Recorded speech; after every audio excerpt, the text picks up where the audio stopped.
this is what we discussed today. First topic where we have concrete progress is a memory of understanding on SMRs.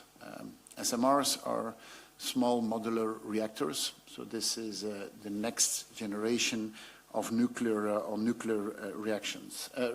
And so together with Italy, Belgium, and Romania, we will be investing in new nuclear technology which is less expensive, which is more flexible, and which has less waste. And this is crucial in the fight against climate change. Decarbonizing our electricity production is the #1 priority.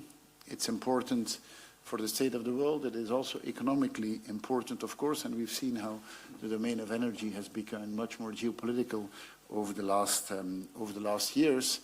And having our own energy production with no dependence on the rest of the world is crucial. And we have it in a few domains. We have it in renewable energy, and in Belgium, this is mostly offshore wind, where we have a lot of expertise, and where we know that Romania is looking into opportunities in the Black Sea, and we would be happy to share our knowledge with you on that. But next to renewable, we will also need nuclear energy to be able to produce enough base loads, and nuclear is the way of doing it without CO2 emissions. And so this memory of understanding confirms the investment that we both are going to make. And this afternoon, Mr. President, you are visiting our nuclear research center in Mol, and you will be amazed by the things that, by the development that is happening there, and they're extremely excited to work together with your Ratten Institute as well. In March next year, we will be organizing together with the International Energy Agency a summit on nuclear. This will be March 21st, March 22nd, and we would be extremely glad to have you present there as well. The title of that conference is Atoms for Net Zero. And I think the title says exactly what it is about. It's also about dismantling, which obviously is also an important activity, and in which we will be engaged in the next years to come. So we are extremely happy to make this concrete on the nuclear side, and also watch the developments that you are doing in the Black Sea on offshore wind. Second topic is more geopolitical on Ukraine. Our support for Ukraine has been very important from the start, and we've always been very aligned on this, on the topic between the two of you, and on the fact that NATO plays an important role in that. There is also some mutual economic activity there with Sonaca, which is a Belgian supplier, for example, to Airbus, who has a major activity in Romania, in Cluj, and who will be looking into expanding that activity, because new contracts with Romania, with Airbus are being won, but will be produced in Romania. So happy to have a trilateral cooperation on that. As I said, we have a Belgian battle group that is in Constanța, in the region of Constanța, and I know that the cooperation is really working extremely well. Both of our countries are also part of the F-16 coalition, and we know that a big part of the activities will take place in Romania. Belgium has the possibility to deliver F-16s in 2025. We will also be playing a major role in the maintenance of those planes. And it is important that next to the military investments we do, is that we have an economic return on that, and that the investments we do, that every dollar we spend have the most I would say output of possible. Third topic is on the Middle East. Say that we are extremely concerned by the evolution that we have seen after the horrific terrorist attack by Hamas. Israel has the right to defend its population, and it is completely legitimate that Israel wants to eliminate the threat that Hamas poses on its population originating from Gaza. I've been able to talk also with the Jordanian king 2 days ago. Everyone is working on a way to stop that, to liberate the hostages, and taking innocent hostages is a war crime. But we also need to make sure that the population of Gaza is not suffering in a disproportionate way. A siege of more than 2 million inhabitants is something that goes too far, and I have been able to talk with the Israeli president a few days ago and really emphasize the fact that everything needs to be done to avoid that innocent civilians get killed, and I know that it is a concern that we have in common. In the end, the solution will only come from a political process. People need to sit around the table to stop the violence, and especially to stop the escalation of violence. And then, as Europeans, I think it is important that we consult and that we have a common voice. The value of human life is the same everywhere, and innocent civilians being killed, being it in Israel, being it in Gaza, or being it in Ukraine, is something that we condemn, and that we have to do everything to avoid it. Bombing hospitals, bombing ambulances is something which is non-acceptable, even in very difficult circumstances. And democracies have higher standards. And that is how it is. We have to put higher standards to ourselves than that others put to themselves. So glad to be able to exchange on many topics in a moment where I think countries need to talk to each other, but also on economic domains where there's a lot of ties and a lot of ties that have been built over the past years. And I'm extremely happy and would like to thank the teams on both sides on the work that has been done the last year. Klaus. Thank you very much. Good morning. Bună dimineața. Dear Prime Minister, thank you for the warm welcome and for the very good discussions we had. Domnule Prim-ministru, mulțumesc pentru primirea călduroasă, pentru discuțiile foarte bune pe care le-am avut. Vizita pe care o efectuez astăzi la Bruxelles este o continuare firească a dialogului nostru la nivel înalt, axat pe dezvoltarea continuă a legăturilor excelente dintre România și Regatul Belgiei. În cadrul discuțiilor am salutat creșterea cooperării noastre economice, inclusiv a comerțului bilateral din ultimii ani. Am evidențiat totodată existența unui nivel ridicat al investițiilor directe belgiene în România, precum și prezența semnificativă a antreprenorilor români în Belgia. Am salutat rolul deosebit al comunității românești din Belgia și sprijinul solid pe care autoritățile belgiene îl acordă membrilor comunității noastre de aici, de exemplu, pe linie de integrare și acces la educație. Colaborarea în domenii precum cercetarea, sănătatea, sursele alternative de energie, apărarea și educația s-a aflat totodată pe agenda noastră de discuții. În domeniul energiei, mă bucur că a fost încheiat astăzi un memorandum de înțelegere privind tehnologia reactoarelor nucleare cu neutroni rapizi răciți cu plumb topit între instituțiile de profil din România și Belgia, respectiv alte 3 instituții din Italia și Statele Unite. Foarte important, am reiterat aprecierea României pentru prezența trupelor belgiene pe teritoriul țării noastre în cadrul posturii NATO de descurajare și apărare. Prezența militarilor belgieni reprezintă un semnal puternic atât sub aspectul solidarității aliate în contextul înrăutățirii situației de securitate din vecinătatea noastră, cât și ale relației noastre bilaterale solide.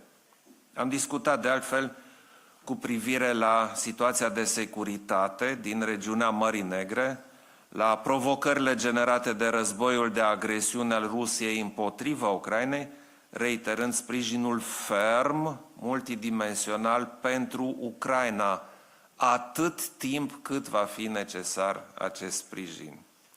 Am avut, bineînțeles, și un schimb amplu de opinie asupra situației îngrijorătoare din Orientul Mijlociu. România a transmis sprijinul deplin pentru Israel, care are dreptul legitim de a se apăra, cu respectarea dreptului internațional umanitar. Am prezentat poziția României privind nevoia protejării tuturor civililor și a eliberării imediate a ostaticilor, precum și referitor la importanța acțiunii umanitare în sprijinul populației palestiniene din fâșia Gaza. Am evidențiat că este esențială evitarea escaladării conflictului printr-o acțiune coordonată cu partenerii regionali și Statele Unite, cu scopul obținerii unei păci durabile în baza soluției celor două state.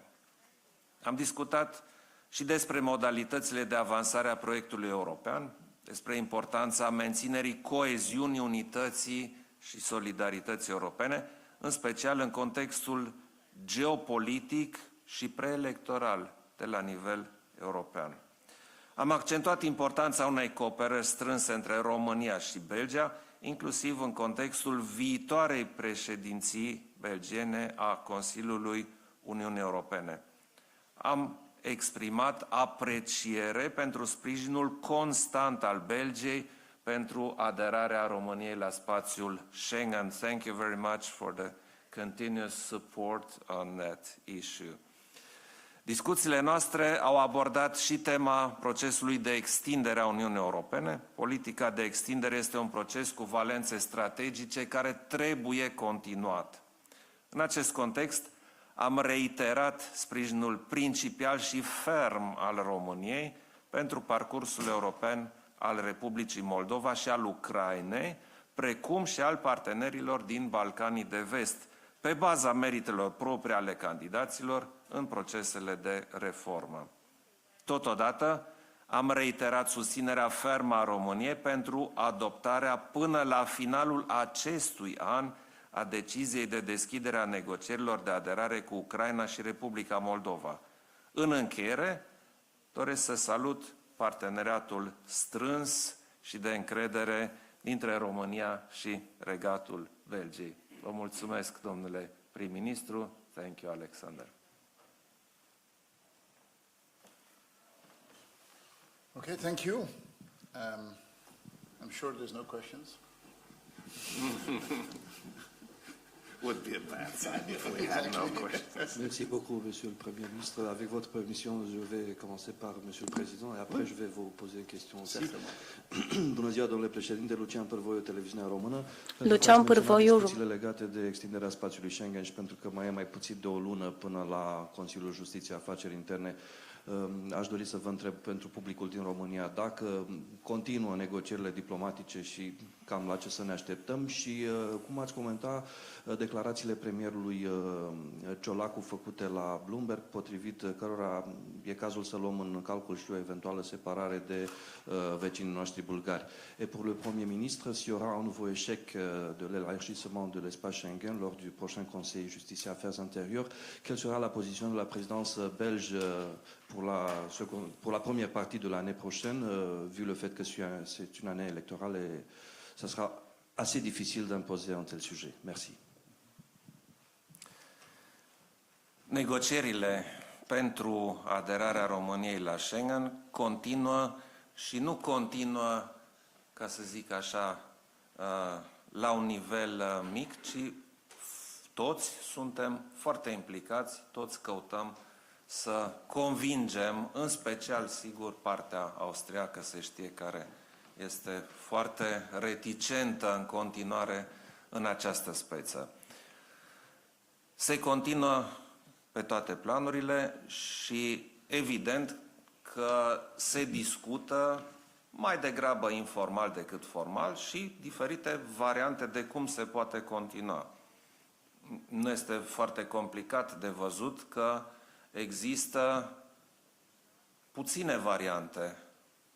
Ori intrăm România și Bulgaria, ori nu intră niciunul, ori intră unul și celălalt nu. Sunt variante, sigur, teoretice și vreau să subliniez din capul locului că de departe, repet, de departe cea mai bună variantă este ca România și Bulgaria să intre împreună în spațiul Schengen și spre asta converg toate negocierile și toate încercările de a convinge pe cei care încă sunt reticenți în această chestiune.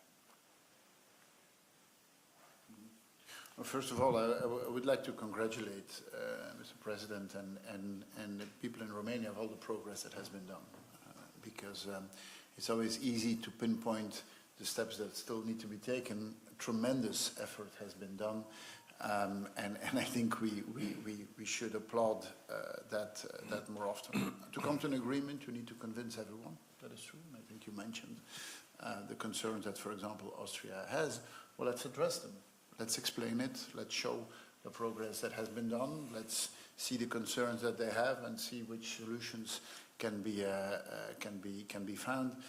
Us as in the rotating presidency that we will assume next year, obviously we will do everything what we Belgians are best at, is that's finding a compromise and bringing everyone around the table, convincing everyone that a common position is to the benefit of everyone, and of course we'll listen to the advice that the Commission has to give on that.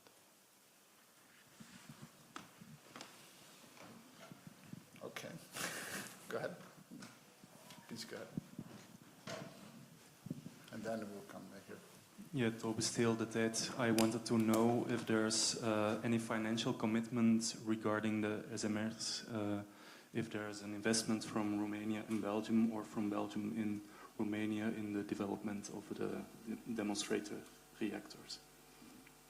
Maybe on my side, Belgium has committed to in total 100 million investment in the SMR research, which is on top of the funding that the SEK-CEN gets, which is really a sizable investment in projects like MIRA and so on. What this MOU is doing is putting our efforts together, and Mr. President can maybe explain on the investments that are happening or the financial commitments that are happening on the Romanian side, and then we are putting that together. So it's a way of the additional investment that we both do on SMR development is putting our expertise together. Go ahead. I believe that it is quite clear that we need more research and we have to find new solutions to produce energy for households and for the economy generally. So we in Romania believe that nuclear has to be developed and has to be continued. This is why we have been looking for solutions, and one solution we believe is feasible, and we started the discussions with our American friends. I met with John Kerry several times and we discussed it. The businesses met, researchers met, and so we came to a point where probably the first SMR, small modular reactor in Europe, will be built in Romania, surprisingly for some, not for everybody. And of course we have been looking for partners because this is not something which we want to do and keep only for us. So we managed to have other parties interested and involved. As a simple conclusion, we work together, we finance it together, and in the end, we believe that we will have a feasible solution. Fact is that the SMR technology is not so new as many would believe. there was at one point a question about the safety of this technology, and if something similar is functioning anywhere in the world. Well, yes, it is functioning. For decades, this type of small reactors is used on ships and on submarines, and on big ships and on nuclear submarines. Couple of those are used, and there has never been an accident, never, and they are in use for decades now. So it's time to make good use of this technology and bring it to our economies and use it in our civil economies, not only for military purposes. I believe this is a significant step, and of course the technology, which till now has been used only for military purposes, has to be adapted for civilian use, and exactly this is what we do and what the research is about. The first reactor will be built in Romania. That's the first real reactor, and the first demonstration reactor will be built in Mol in Belgium. So it's a good combination. Yes, Okay. please. Camelia Donțu, ProTV România. Un follow-up la întrebarea legată de industria nucleară și de acest memorandum pe care l-ați semnat astăzi. Cum credeți că va influența dezvoltarea industriei nucleare în România și dacă ne puteți da o marjă de timp când vom vedea implementarea unui astfel de reactor în România? Această colaborare este foarte benefică. Vedeți că suntem într-o fază în care este complicat, câteodată chiar imposibil, să faci cercetare doar într-un singur stat, pentru că resursele necesare sunt imense. Nu se mai poate face cercetare cu bani foarte puțini și cu o mână de cercetători. Este nevoie de resurse din ce în ce mai mari, este nevoie de echipe, nu doar multinaționale, ci și multidisciplinare, pentru a avea un real progres în domenii importante, aș putea chiar să zic, pentru omenire.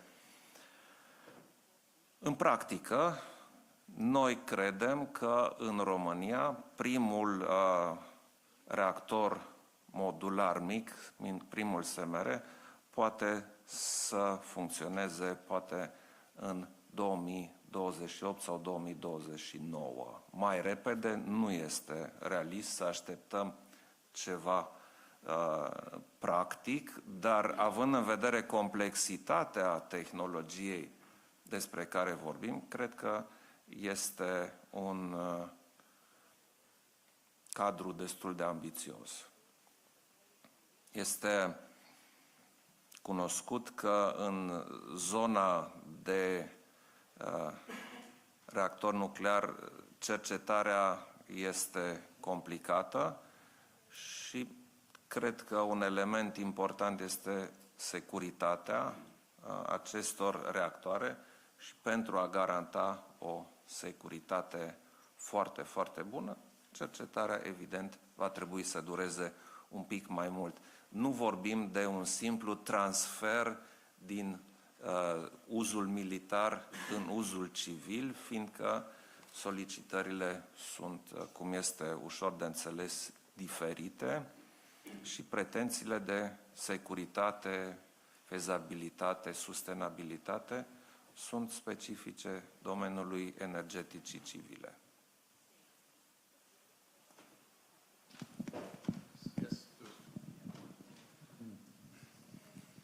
Thank you. Bogdan Isopescu, Radio Romania, for the Prime Minister. Prime Minister, Romania is very interested in a fast enlargement, especially for Republic of Moldova and Ukraine. I want to know what's your position in this regard, and also today the European Commission will present the report on enlargement. So what do you expect from this report? Thank you. Well, we have first to read what's in the report, of course, but the Belgian position is that enlargement of the European Union can only happen if we do reforms internally. And that is, for us, a conditionality. We first have to improve the functioning of the European Union.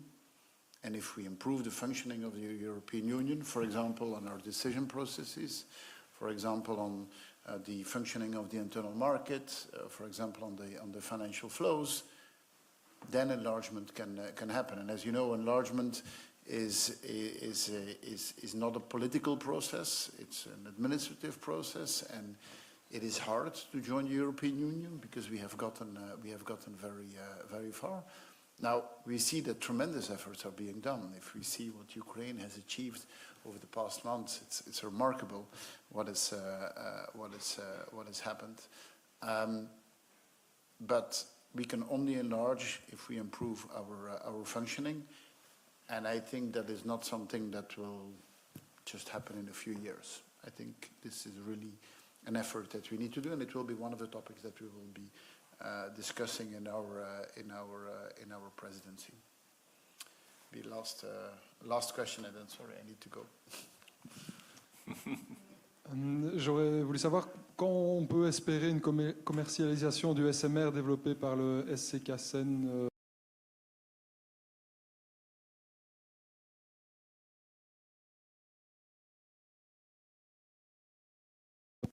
ou ailleurs, et est-ce que vous envisagez de changer la loi en Belgique pour pouvoir l'installer chez nous?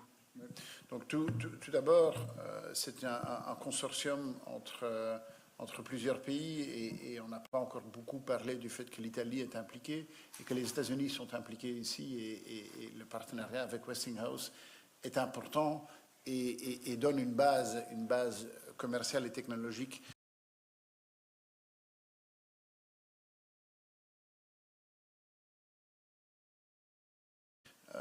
pour le consortium que nous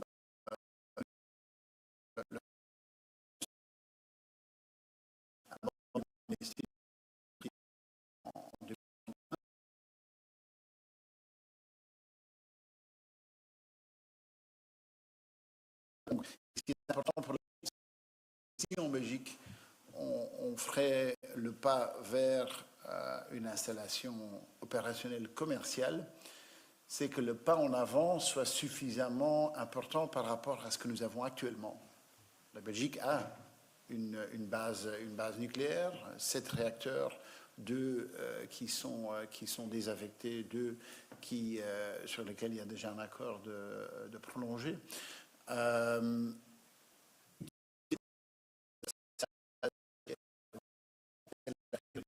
Aujourd'hui, on a fait des 10 ans.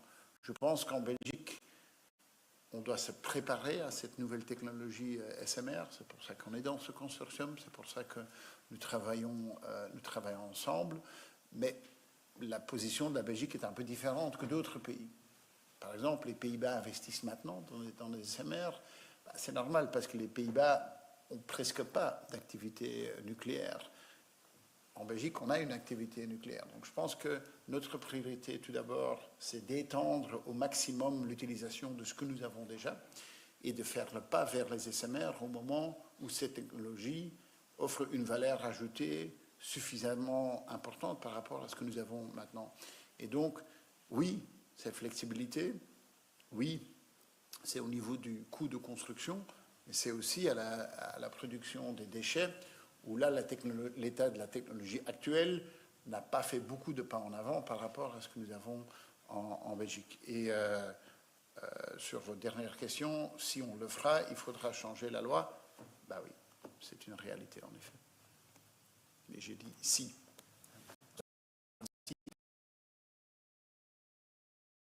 Okay. Last question and then I need to go. Sorry. Oh yes, please follow up. But then I need... For the President of Romania, domnule președinte, lucrurile sunt extrem de dificile în Consiliu. Vorbim din nou de lărgirea Uniunii Europene. Speranțele României par să fie mai mari într-o lărgire rapidă. Ce credeți că se va întâmpla în Consiliu și care sunt șansele să fie mai repede decât premierul Belgiei pare să arate? Da. Pozițiile noastre nu sunt contrare, ca să nu ne înțelegem greșit. Este vorba acum de începerea negocierilor de aderare. Noi știm că aceste negocieri de aderare durează ani de zile, știm din experiența proprie și vedem bună oară că pentru unele state din Balcanii de Vest ele durează deja foarte mult. Evident că noi ne dorim, să înceapă rapid negocierile, aia nu înseamnă aderare, înseamnă negocierile și pregătirea pentru aderare. Noi în România ne dorim, de exemplu, pentru Moldova și Ucraina, ca aderarea să se producă repede, dar asta nu înseamnă de azi pe mâine.